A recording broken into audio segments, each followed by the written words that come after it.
Hi, Heidi Angelica here, and today I am going to try to show you how to make these adorable handbags.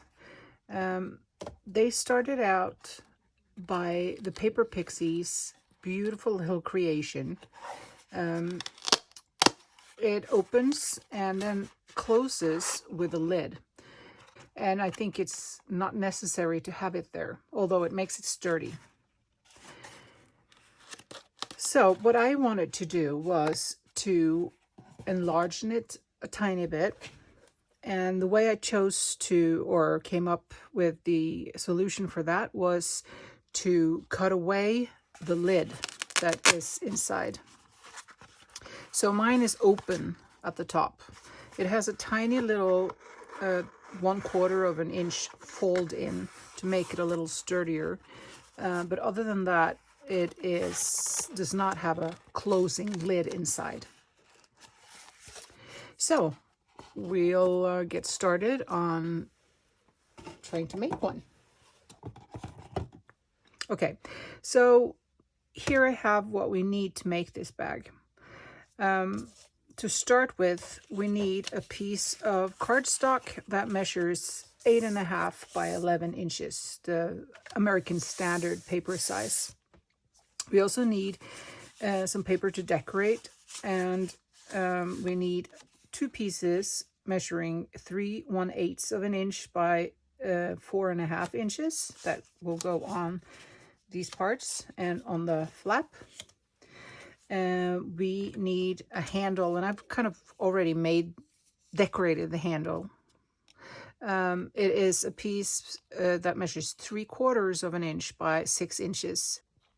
So this one is scored on 1 inch and 5 inches. So we'll come back to that when we need it. Then you also need some sort of a decoration on the flap. On the other bags, I have die cut an oval and just stamped it with a matching ink. And I will do the same thing on this one. So let's get started with the scoring of the paper. All right, to start with, you're going to want to place your paper with the 8.5 inch side up. And on this side, you're going to score first on 3/8 of an inch all the way down, and then at 1/7/8 of an inch all the way down. The easiest thing to do is to then rotate it and score the same way on this side, 3/8 of an inch and 1/7/8 of an inch. You then are going to want to put it on the 11-inch side. To create the flap, we need to score at 1/3/4 of an inch, 2.5 inches, 5/7/8 of an inch, then at 7/3/8 of an inch. And to form that little fold over tab at the front of the bag, you are going to score at 10/3/4 of an inch. All right, we're going to turn it back so that it has the 1/4 inch at the bottom, because on the sides of the bag we're going to need crease lines so that it folds into the bag. And we'll do that from the top at 1/1/8 of an inch down to the 3rd horizontal score line. So 1, 2, 3rd, 1, 2, 3, 1/8 of an inch down to the 3rd horizontal, and then up at 7/3/8 of an inch down to the 3rd score line. These 2 last score lines doesn't really need to be burnished, so we can leave those when we burnish afterwards. So what we're going to do now, I'm going to bring in the template and put it next to it so that we see where we're going to cut. First, we're going to start by cutting away these rectangles. And we'll cut away the score lines.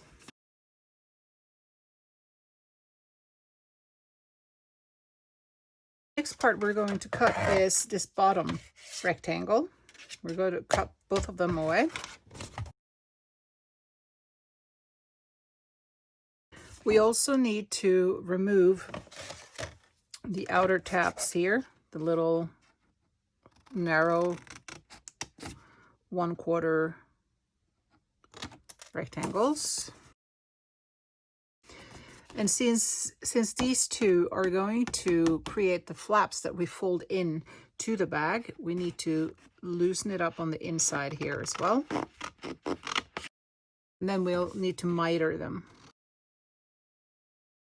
We also need to miter these at the bottom and the side ones.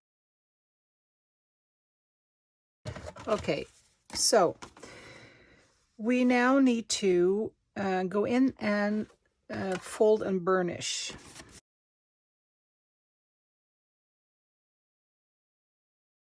There.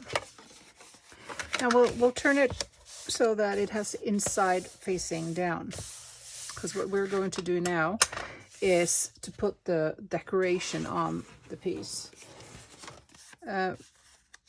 So the back piece of the bag, if you have a directional paper, make sure that the direction of the paper faces up. So we'll glue that on.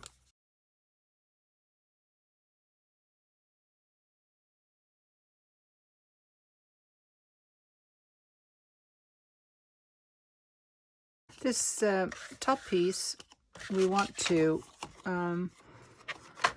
curve the edges on.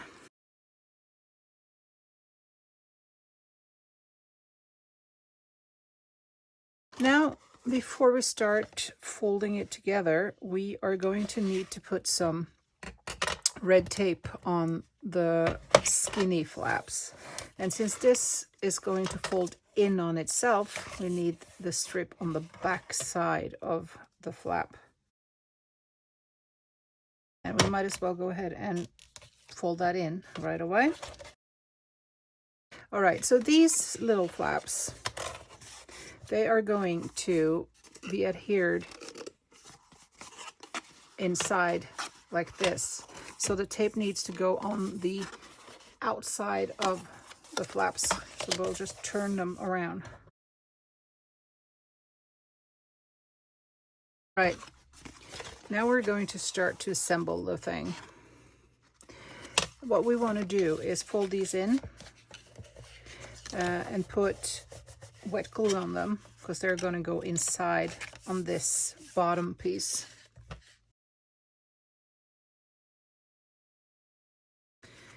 Then we'll fold them in one at a time, line them up with this score line at the bottom.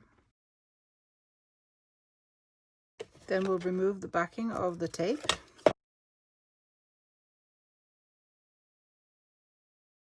All right, so here's the bag. It's assembled, but we still need to push in on the crease lines here.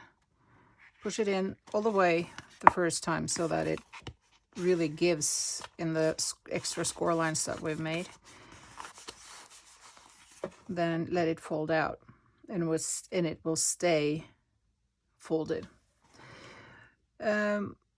We are going to adhere this one with, I think I'll do a magnet again. I did that on this one. So what I've done is heat up my glue gun, and we're going to adhere the magnets, 2 little magnets, with a little dab of glue. So with this folded over, I'm going to take my pencil and just loosely make a mark approximately in the, well, as good in the middle as I can. And right there, we will put a little dab of hot glue. And then we'll pry these magnets away from each other. It's good if you don't get too much glue, because if the glue oozes around, it will kind of make the closing a little bit hard. Then we'll put the other piece on, and then just a little dab of glue, line it up again, and push it down and hold it there for a little while. And then try to take it away and keep pushing this one down. Then it opens and closes fairly easily, and it holds it shut as well. All right, so for the handle, I have already put a bow on, as I said. We're going to use the bone folder just to round the handle a little bit, and then fold and burnish on the score lines. Then we need to put glue on each of these. Line them up with the edges and hold it down for a little while so it has a chance to set. So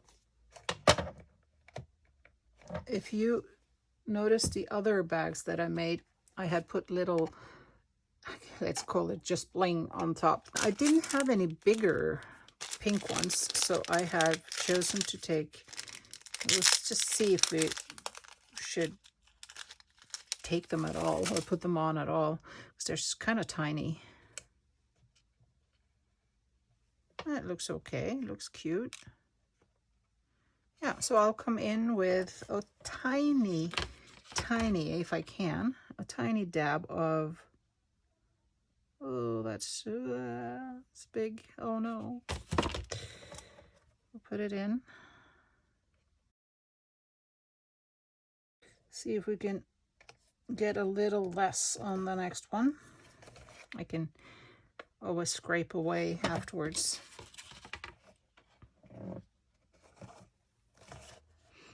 Might be easier to put it on the little jewel, but the jewels are so small that I'm afraid I would burn my fingers and everything holding it. Then we need to put on the front piece, stamp it and put it on. So I have taken a stamp from Made to Surprise newest collection. Let's hear it for the girls. It says Smart and Sassy, and I've taken Spectrum Noir quick dry ink in fuchsia.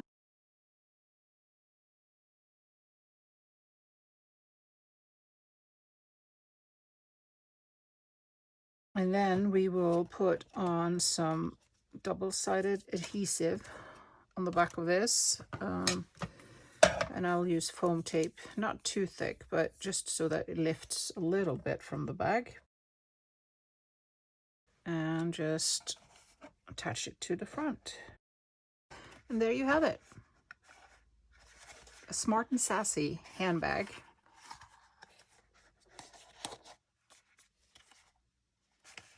All right, that's it for today. Bye.